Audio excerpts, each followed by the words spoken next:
your checks when you go down to the bank. The clerk, you hand them your check, which is your vessel. She stamps it paid. She hands you money and does banking. You have to endorse the back of it because it's a bill of lading, a vessel coming to the port of the bank. In a courthouse, the vessel comes to the port of the court. The court takes the vessel and it docks the vessel, puts a docket number on it, and now you can call it a document because you paid to dock the vessel. And there's a service docking fee. In the courts, it's I think $68 here, and in federal court it's $350. And when you go to the Supreme Court of the United States, it's a half a troy ounce of gold. And that's how they regulate what the docking fee is. So it's all about maritime vessels. Now, what exactly is the court? When you walk into a courtroom, this room here is my federal postal court today. We have documents signed, we have stamps on it, and we're explaining to you the mechanics of how this court process functions. The Federal Postal Court can only do grammar. We can only syntax the words on the grammar for the fraud that is perpetrated on them. This becomes the forensic evidence that is necessary. Because when you hand me your mortgage and I have forensic evidence in my hand that a lie has been committed, and this is how many mistakes are taking place in every sentence, and then a lawyer wants to answer back to you and create the same lie, we have a conspiracy here.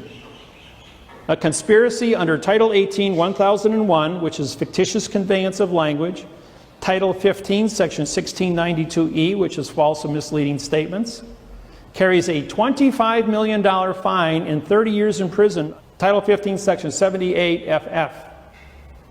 Now, because you are depriving or stopping witnesses and evidence from bringing correctness to the court, this is called a deprivation. Under coloring of the law, that's Title 18-242. That carries a 15-year prison sentence and a $15,000 fine.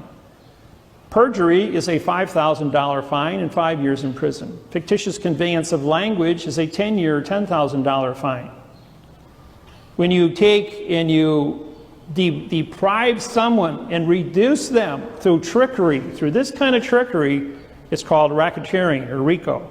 Title 18, 1961 carries a 30-year prison sentence and a $1 million fine.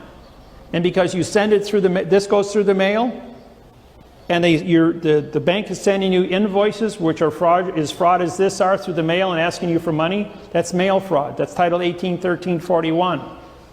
That carries a $1 million fine and 30 years in prison to extort money through the mail.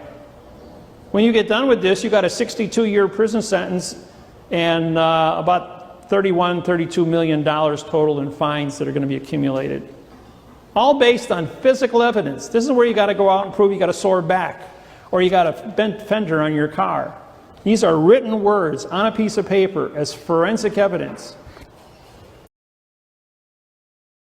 And these documents get bonded. You don't see a staple here because staple is not a bonding. It's a mechanical device. These are bonded with super glue. So you can glue it, you can stitch it with a sewing machine because the pilferation of the holes are like a fingerprint. Or you can rivet it with brass rivets. In 1998, I sent Janet Reno, Secretary of State, Janet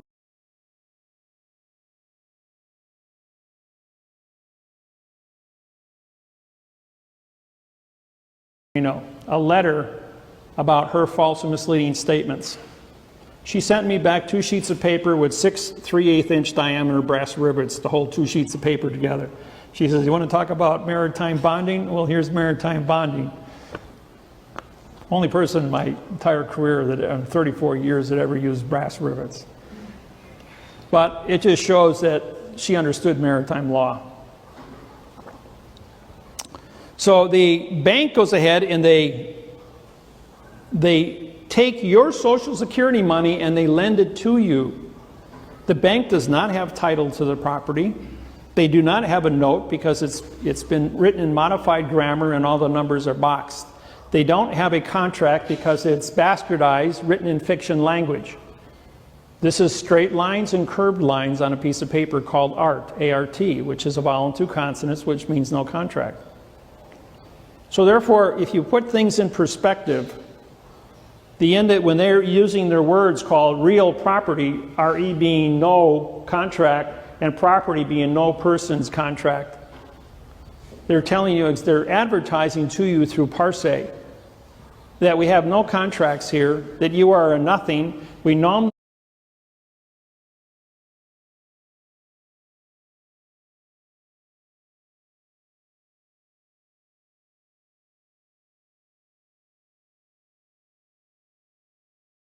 guard your name. Now, if you look up nom de guerre as a dead person, pseudium, and you look at the laws under maritime codes, can a dead person own land or write contracts? The answer is no, it's forbidden. So they go ahead and they bastardize the grammar, so there is no contract. And no is an adverb making a negative adverb, which makes contract into a verb fiction. Again, this goes into a vicious circle of modification and trickery and deception over and over and over again. And when we go ahead and we bring a correct parse syntax grammar document to the court, everyone's familiar with the date 12/21/2012, the Mayan calendar, the beginning of the end of the world. Thou was an adverb making end to be a verb. Thou was an adverb making world to be a verb. We ended the world of verb that day by ordering open Benjamin Franklin's Federal Postal Court, July 4th, 1775, retroactive under Title 42, 1986 for knowledge of a crime and the authorization to stop and correct it. Russell J. Gould and myself issued new oaths of office written in the correct parse syntax grammar.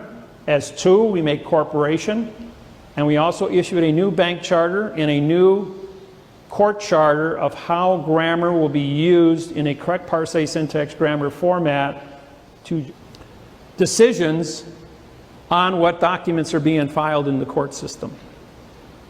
And by doing that, using physical evidence and staying within the confinements of our charter, we now have the correct basis to stop and correct